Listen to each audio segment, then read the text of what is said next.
Okay, apparently three-handed is very different. So three-handed, I have Queen 10 suited, and Snowy actually agrees with me this time.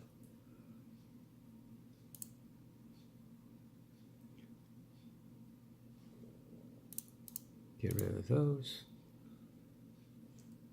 Snowy, for my action as player 3, wants a pot size bet. And so I do that. And player 1 folds.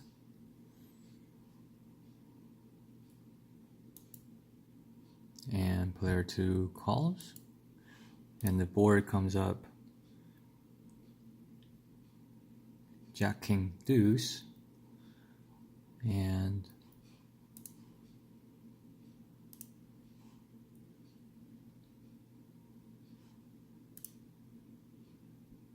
player 3 is advised to bet half pot.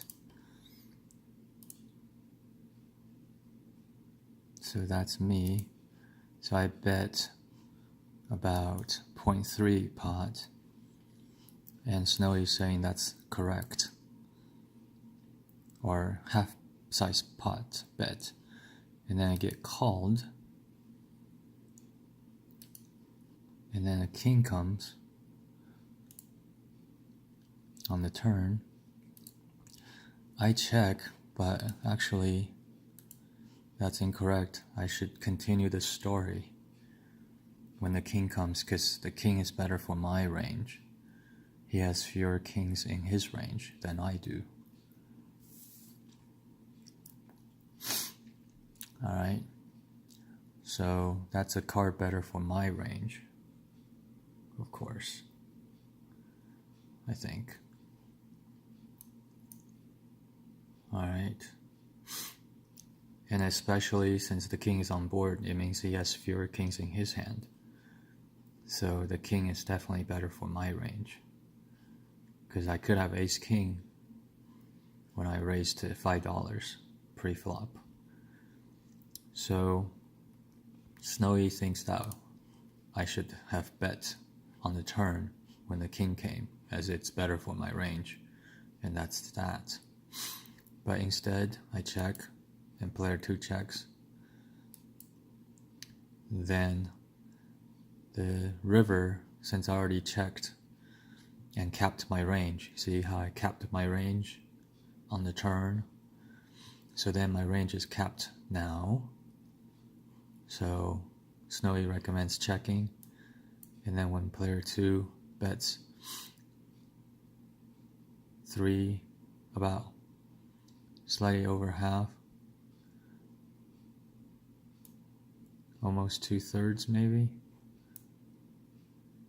no, about half pot, slightly over half pot,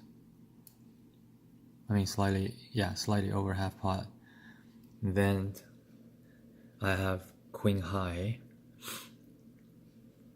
and no showdown value. So a very small percentage of the time, about 15% of the time, I should raise all in as a bluff for the high card, because I have no showdown value. So you want to bet your very weakest hands. Versus, let's say I had ace of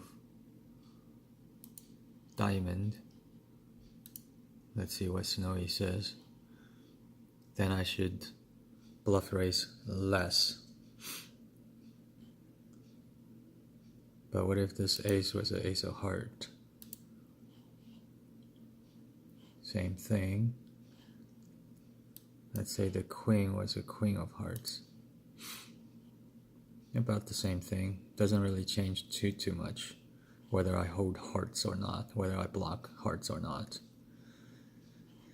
13% of the time. So, but if this is not an ace, and this was like a jack, then oh no, jack has showdown value, queen,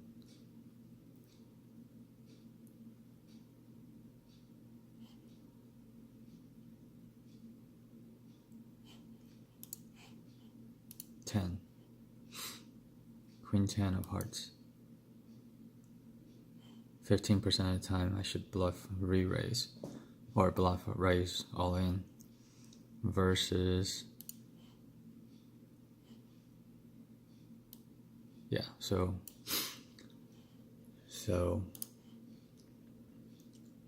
15% of the time, but it's 0 EV. It's only to keep your bluff alive. So in the player pool, I shouldn't raise as played, because there's less chance of him being bluffy. Although there is a chance that he is bluffing. Could he do this with a jack? I don't know. And if he does do it with a jack, the turn went check check. So do I have a credible thing as a raise? I think a jack would call. Let's see. So if I go all in with queen high and he has a jack, I'm sure he calls. Jack 3 would even call, maybe.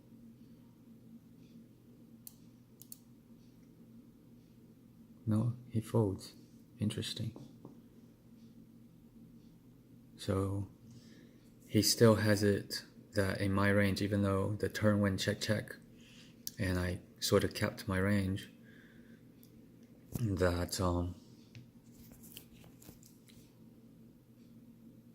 he believes that I have kings in my range.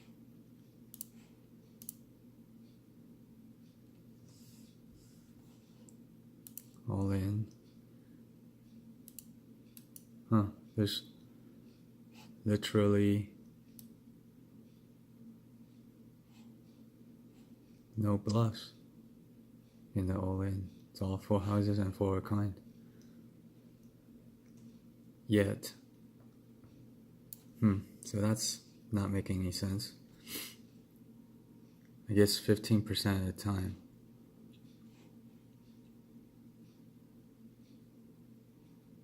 For player 3,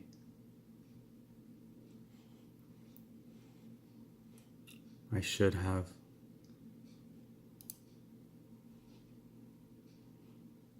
on this side, as somebody holding queen 10, there's no bluff,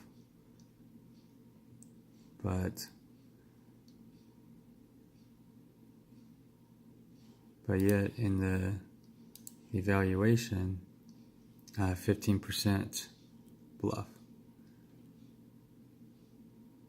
So see how the discrepancy is?